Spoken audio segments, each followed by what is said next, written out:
When I returned from my trip, I found that my house had burned down. Although David, who was on the second floor, was rescued, he suffered severe burns all over his body.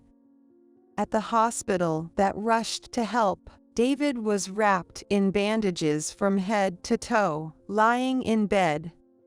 As I was crying, Linda lashed out at me with harsh words. Kathy, didn't you just shout a good job in your heart? You can rebuild the house with insurance, and you're safe, aren't you? I couldn't believe my ears. After all, everyone else's houses are stylish, and ours was just an old shabby house. I always thought it was embarrassing. See, it's good that it burned down, right?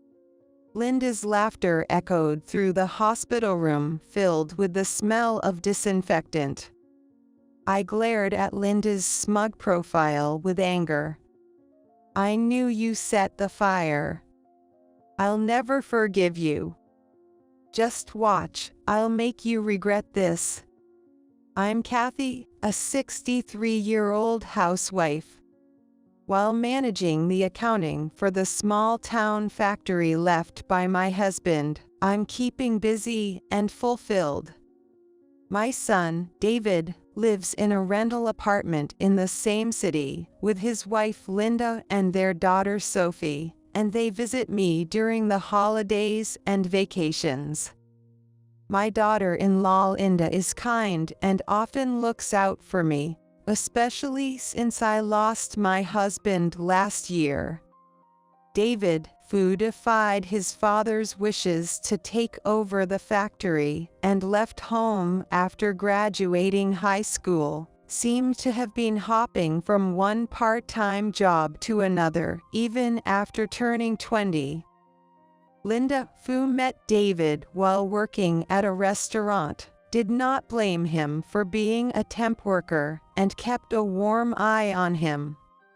When they decided to marry, I was filled with gratitude, thanking her for marrying my unsuccessful son. Sophie is a beauty, much like her mother, and is quite the responsible one despite being only 9 years old. She visits occasionally when I'm off work, and we spend delightful times baking sweets and chatting. I thought I'd keep things cordially tense with my son's family. Just as I thought this, David, who rarely calls, suggested they move in. Must be lonely by yourself, right? Why not live with us? I appreciate the offer, but I'm not interested in living together. No need to be tough. Having us and Sophie around would distract you from loneliness, wouldn't it?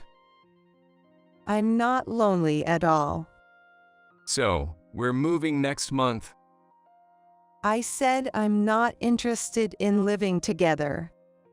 Despite my refusal, the following month my son's family moved in. Well, living with my adorable granddaughter and kind daughter-in-law isn't so bad.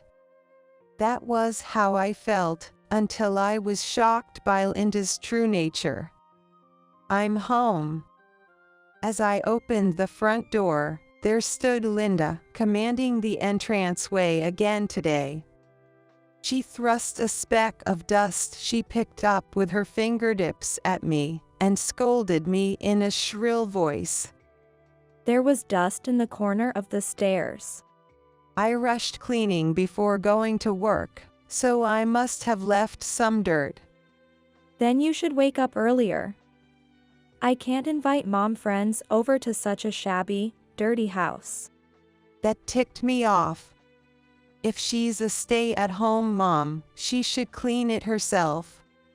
Besides, while the house is a 30-year-old 2-story wooden building, it was renovated inside just 5 years ago, so there's nothing inconvenient about living here. Linda, I work, and even preparing meals for 4 is hard enough. As we agreed when moving in, I need help with the cleaning and laundry. Linda's eyes narrowed at my words. What? This is your house, Kathy. It's only natural that you do everything. Don't blame me because you can't cope. I lost the will to argue and fell silent. I thought she was a gentle and lovely young woman, but she was completely pretending. The next day, as I was about to open my home gate, I felt a strong gaze on my back. Turning around, I saw Julia, my neighbor, staring intently at me while hanging an eco bag. I greeted her, and Julia frowned. People aren't always what they seem. Hop. I never thought you'd be the type to mistreat your daughter-in-law. Julia spoke with a tone of sympathy, blinking at me. Linda was in tears when she told me. She said you don't feed her properly, and that she gets yelled at if she doesn't keep the house spotless, and that it's shameful for a daughter-in-law to work, so you've stopped her from working. I never said any of that. Julia looked at me suspiciously. I believe you, Kathy, but squashing rumors is tough. It's even reached the Homeowners Association president. That explains why neighbors have been acting weird lately. Quickly walking away when we lock eyes or suddenly disbanding their conversations when I approach. It must be Julia, the gossip, who's been spreading these tales for fun.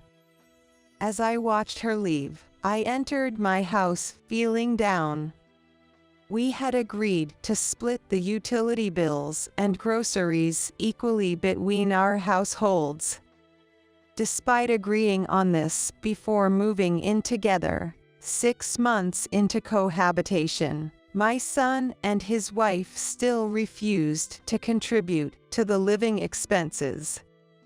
Even after I requested Linda to pay on my son's payday, she always found an excuse to delay. Linda, I sent you a breakdown of the living expenses a week ago on your cell, didn't I? Oh, I forgot to withdraw the money. I'll pay later, just cover for me now.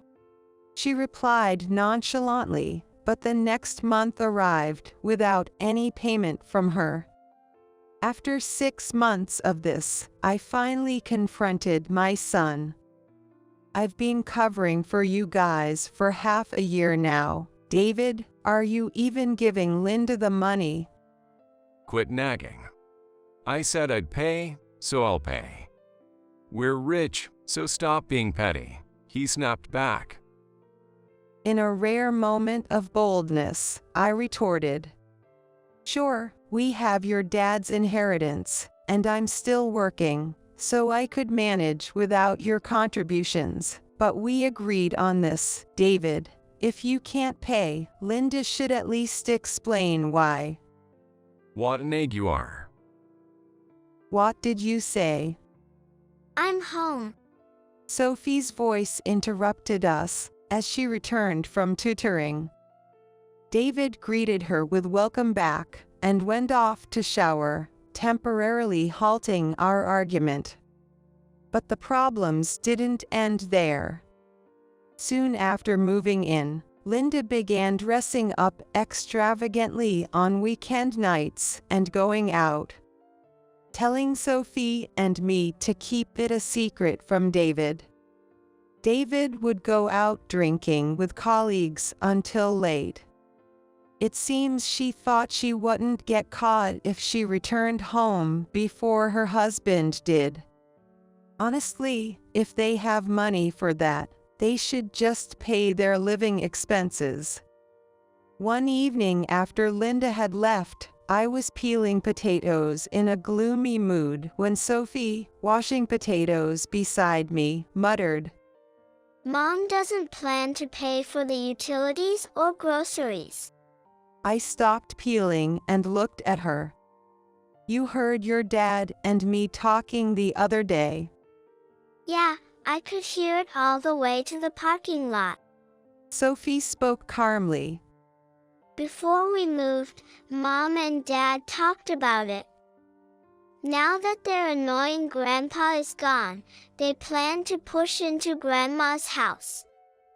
If they live together, they save on rent, and if Grandma cooks and pays for utilities, they can live comfortably and spend the leftover money however they like. What? They plan to make me pay for everything from the start. Anger welled up inside me. Did they think of me as some kind of ATM with maid service? And you know, Mom can't really do housework. When we were in the apartment, all we had was snack bread and ready-made meals, and she hardly ever cleaned. The only thing she did was laundry. So, Grandma, you shouldn't expect too much. I understand, Sophie. Thanks for letting me know. I replied with a forced smile, resuming my potato peeling. It's sad to hear such things from her daughter. I even felt a bit of sympathy for Linda. On Friday evening, unusually cheerful, Linda struck up a conversation. Kathy, do you have any plans for this Saturday? I quickly fought back. Last month, when I answered her honestly, she immediately got angry. A trip to Boston? If you can afford that, why not give Sophie some pocket money? You're really thoughtless. I was upset, as she was the last person I wanted to hear that from, given she doesn't pay for anything. So this time, I decided to hide the truth. I'm just planning to relax at home. Oh, is that so? If you go out, please let me know. We have plans too. Plans? A twinge of anxiety hit me. Maybe I'll just mention the trip afterwards. After Linda left, Sophie came over with a burst of smiles. This Saturday, Mom and Dad are taking me shopping for clothes. We're going to the mall. It's been so long, I'm really looking forward to it. Her innocent smile was contagious. That's great. I hope you find some cute clothes. Yeah. I'll show you what I buy, Grandma. I felt relieved. I had been worried about Sophie, who is usually neglected by her parents yet is so responsible, lacking childlike fun. Her excitement about shopping with her parents was truly heartwarming. Then came Saturday. After Myson's family left, I too headed out. It was a day trip to a seaside spa. A delightful lunch full of seafood at a beautiful hotel, and a relaxing soak in an outdoor bath overlooking the sparkling ocean seemed to wash away all my accumulated stress. Stepping off the train, I walked home with a light step. As I neared my house, I noticed a crowd of people. Beyond them, police cars and fire trucks were parked, and yellow tape was strung up with several firefighters and police officers standing around. I smelled smoke and realized there had been a fire nearby. I hope everyone in the house was okay. As I walked on, lost in thought, Julia stopped me with a surprised look. Kathy, weren't you at home? I was on a trip. Then it must have been David who was taken away in the ambulance. What? David went shopping. He came back to get something and got caught in the fire. They're saying it was arson. My heart skipped a beat. Pushing through the crowd, I introduced myself to a firefighter who then escorted me to the front of my house. I was at a loss for words at the sight before me. The two-story house with great architecture that stood just this morning was nowhere to be found. All that was left were charred pillars, soot-stained walls, and remnants of what used to be furniture. I knelt on the sidewalk, staring blankly at what used to be my home. A police officer, seeing me in a daze, cautiously approached. Kathy, I heard you were on a trip? Yes. We'll need to talk more about this tomorrow. Can you give me your contact information? I gave them my cell number as asked. Your son was caught in the fire, but fortunately, he is conscious. Are you aware of which hospital he's at? No, please tell me. The fire had not spread to the garage, so the car was safe. As I looked up directions to the hospital on my cell phone, I received a call from Linda. I heard you were severely injured in the fire. Kathy, are you okay? I was on a trip though. Silence followed on the other end of the line. You were at home all day today, right? I suddenly decided to go to the hot springs. It was David who was taken away. Julia must have mistaken him for me because our hairstyles and hair colors are similar. We were supposed to meet at 4 in front of the station, and I thought he wasn't coming back, but he was at home, that idiot. Did he get the day wrong? What? Never mind. Which hospital is it? I'll bring Sophie along. Her tone, seemingly unconcerned for her husband, felt off to me. Even if we usually don't get along, he's still my important son. I rushed to the hospital, explained the situation at the reception, and hurried to the ward. Seeing David lying on the bed, tears spilled from my eyes. Being caught in a fire must have been hot and painful. His body was wrapped in bandages, looking almost like a mummy. After a while, a doctor appeared and explained his condition and the treatment going forward. David had severe burns all over his body, but was not in life-threatening condition. He would need a skin graft using his own skin and would have to stay in the hospital for about 6 months. Soon, Linda and Sophie arrived. Sophie quickly filled with tears and choked on her words, "Daddy." She knelt by the bed and sobbed quietly next to Linda, who glared down at David with a fierce look. Suddenly turning to me across the bed, Linda snapped, I stressed that you should let us know if your plans change. Why did you go out on a whim? "Do I need your permission to go out now?" Originally, it was supposed to be you in that bed with severe burns, not David. Don't you feel bad for him? I couldn't accept being blamed like this. Then Linda flashed a spiteful smile. Kathy, didn't you just shout a good job in your heart? Once the insurance comes through, you can rebuild the house, and you've escaped any trouble. Anyway, it must feel good to have that old shack gone, right?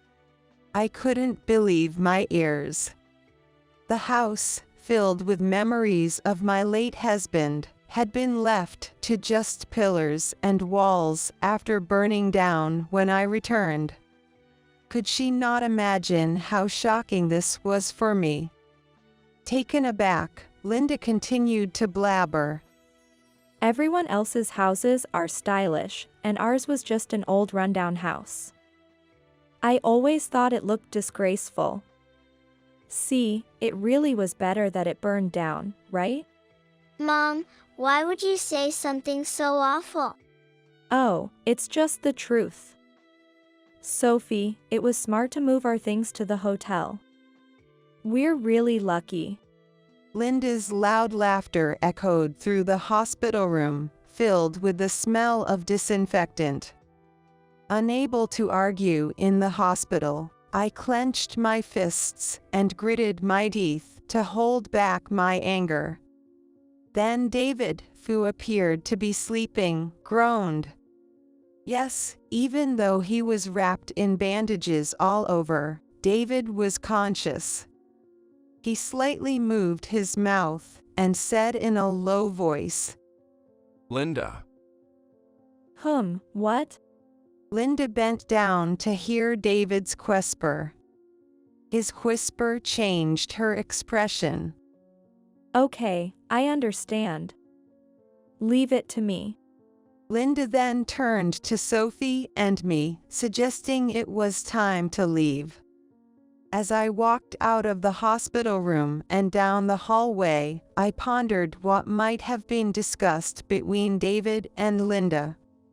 What exactly David and Linda discussed remains a mystery, but I caught only a few words. Ruins and gold.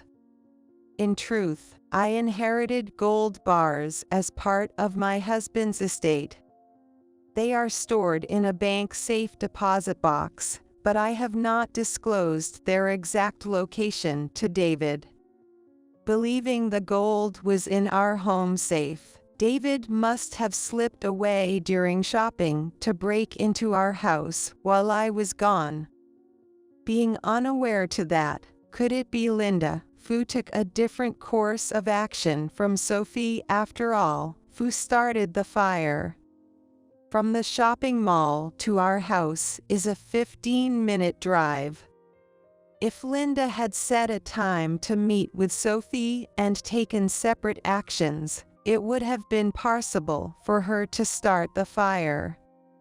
Linda's slip of the tongue about mixing up the execution day and how excited she appeared, mistakenly thinking I was involved in the fire and calling me.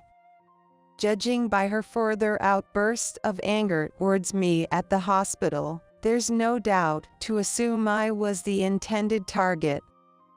David is the beneficiary of my insurance.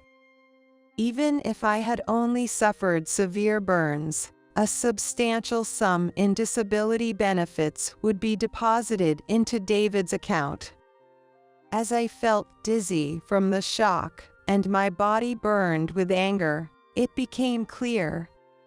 Linda set our house on fire aiming for the insurance money, even injuring David in the process, all while maintaining her composure. Moreover, using shopping with Sophie as a cover for her crime shows a complete lack of maternal instinct. Seeing Sophie's downtrodden expression and slow walk, my heart ached. The joy of their shopping trip had been utterly destroyed. I glared at Linda, filled with anger. I knew she was the one who had set the fire. I will never forgive her. Just you wait, I'll make you regret this soon. Considering how carefully Linda had moved her belongings to the hotel beforehand, it's clear she's the arsonist.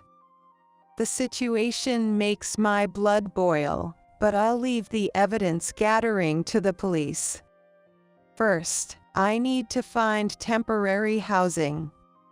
Before I could call, the president of my husband's factory called to check on us. When I explained the situation, he immediately arranged for 3 weeks of paid leave and started the process for me to move into company housing.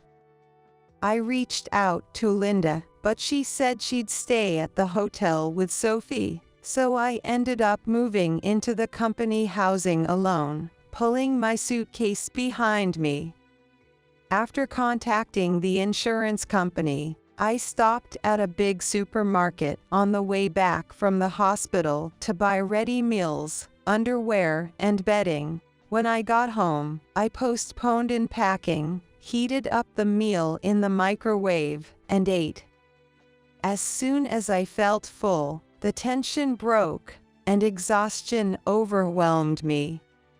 Grateful for the furnished room, I arranged the bedding and lay down. Without even changing, I fell asleep immediately. The next day was consumed with shopping. Since everything was destroyed in the fire, I had to buy kitchenware, clothes, and more. Fortunately, I still had my driver's license, cell phone, wallet, and credit cards. While eating ice cream at the food court in the shopping mall, the words I had overheard from David and Linda's conversation the day before came back to me. On my way back to company housing, I stopped by the remains of the house and saw Linda digging through the ashes while on the phone. David, there's no safe here. The gold bars are supposed to be in there, right? Oh, it's time for Sophie's piano lesson. Yes, I can come in 4 days. I'll search again then. Hidden behind the neighboring fence, I listened to her conversation and was certain. They were indeed searching for the gold bars. They planned to take them without telling me. Well then, I'll make sure their welcome is quite grand. Smirking, I left the scene. 4 days later, when Linda arrived at the ruins, she encountered a group of neighborhood women whispering together. Hello, Julia, Barbara, and Amy. As she greeted them with a sweet voice, the group turned and grimaced at her. Julia, still frowning, spoke up. There was a rumor that you set the fire the other day. What? We were all deceived by your quiet appearance.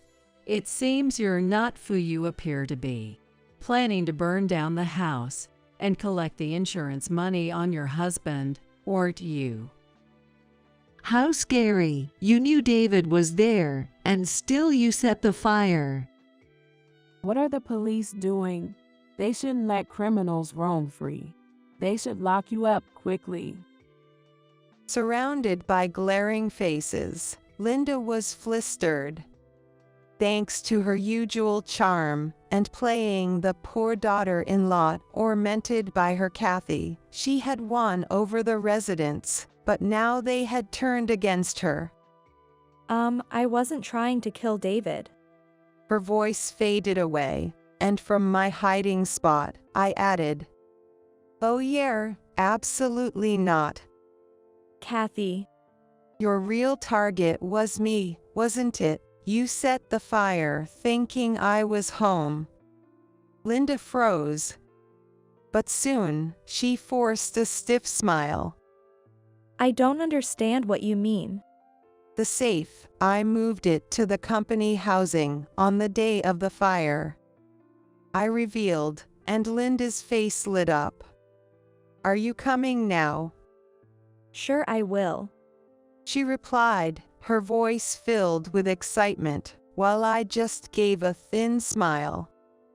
When we arrived at the company housing, Linda's demeanor shifted dramatically from her earlier aggressive stance to one of earnestly apologizing to me.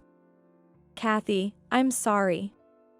Actually, David told me on his sickbed to find the gold bars. He said they could be sold for money, so he planned to steal them amidst the confusion of the fire. That's why I was lurking around the ruins. But I didn't commit arson. Is this what you were looking for? I said, pulling out a silver dial safe from the back of the room, and Linda's eyes sparkled. She watched intently as I opened the safe, swallowing hard. But what appeared were bundles of old letters. These are letters my husband gave me before we were married. It was a good idea to keep them in the safe. Tisk, just trash.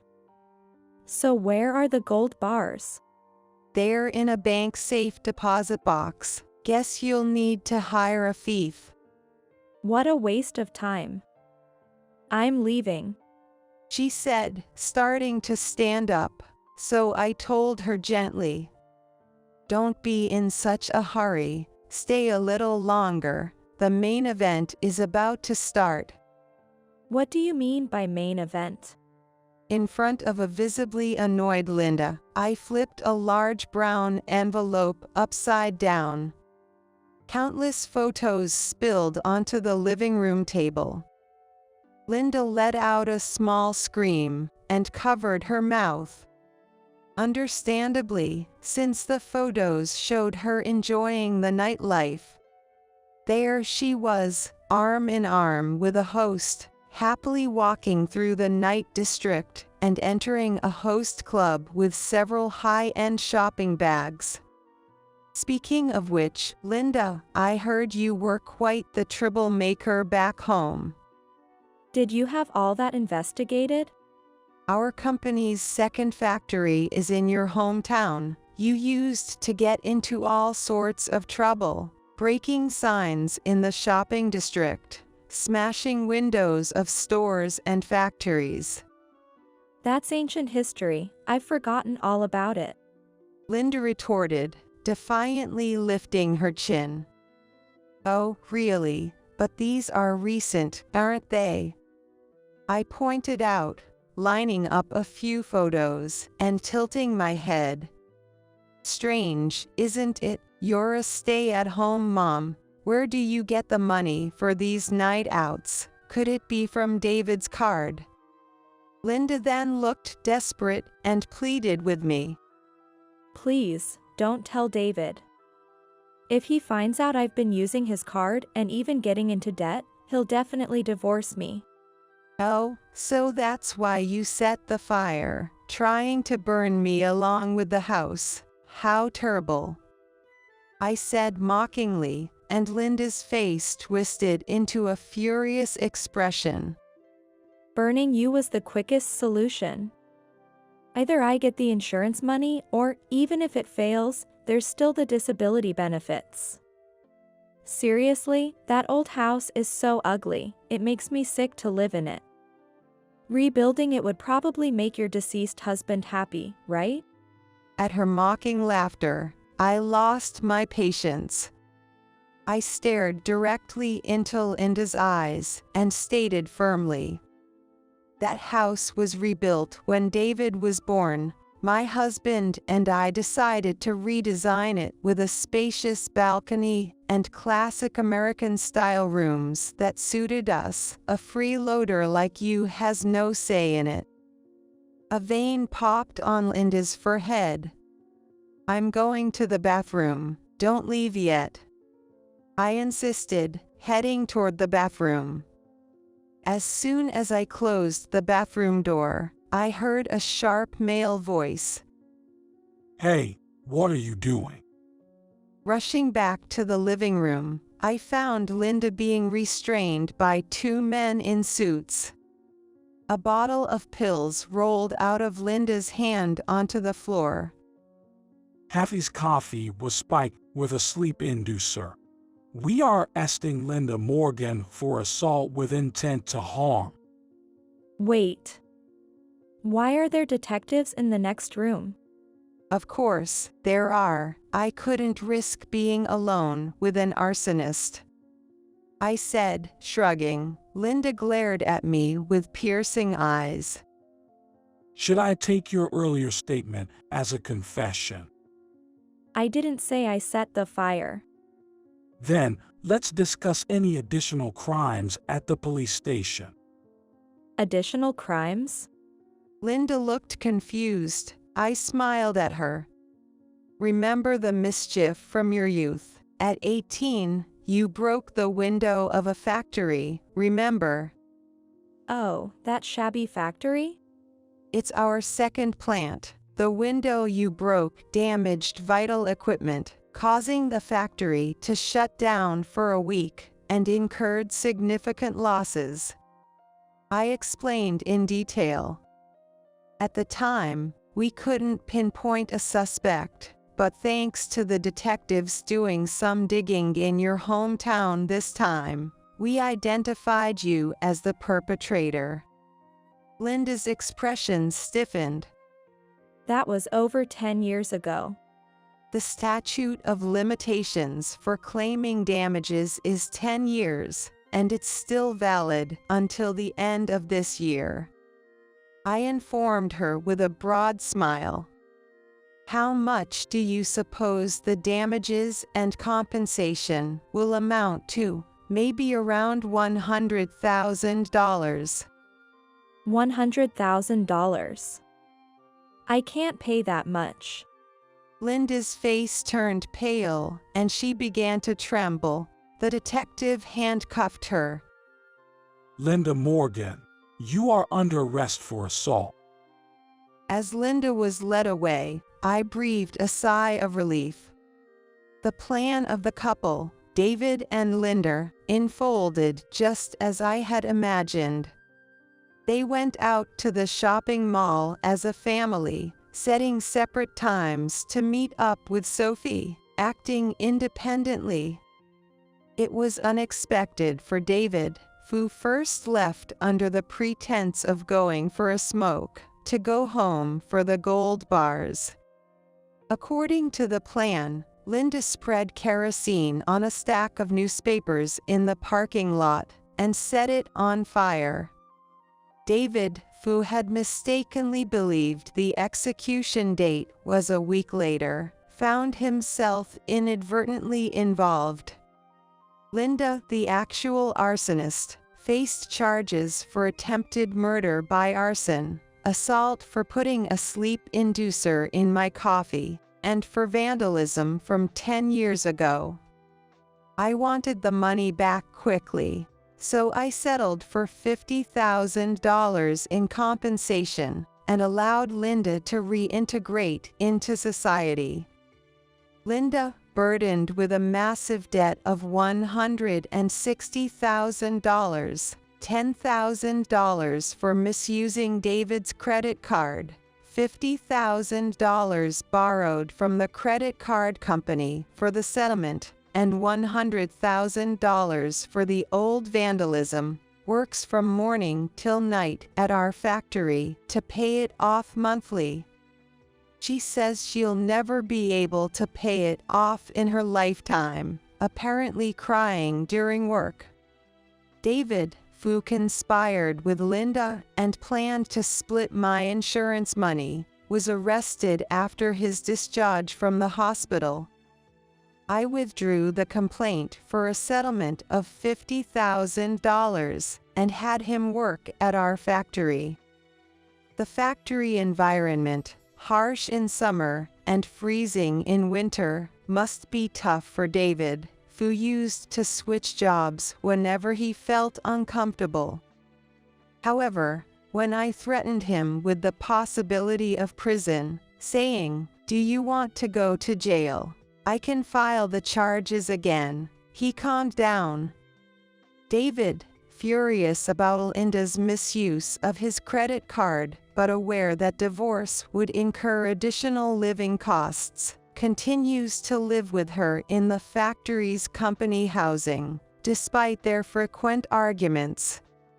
With the insurance money from the fire, I bought an apartment near Sophie's elementary school, where we both started living. David and Linda keep pestering to see Sophie, but since she says she doesn't want to meet them yet, their reunion seems to be in the distant future. The money from Linda's monthly payments for the property damage goes into the factory's funds. Sophie, though separated from her parents, shows no signs of loneliness and is happily attending school. When I'm busy, she helps by cooking meals like chicken soup or stew, or by doing the shopping. Living with my adorable granddaughter has turned out to be more comfortable than I imagined. I plan to continue watching over the factory my husband left behind and living with my granddaughter,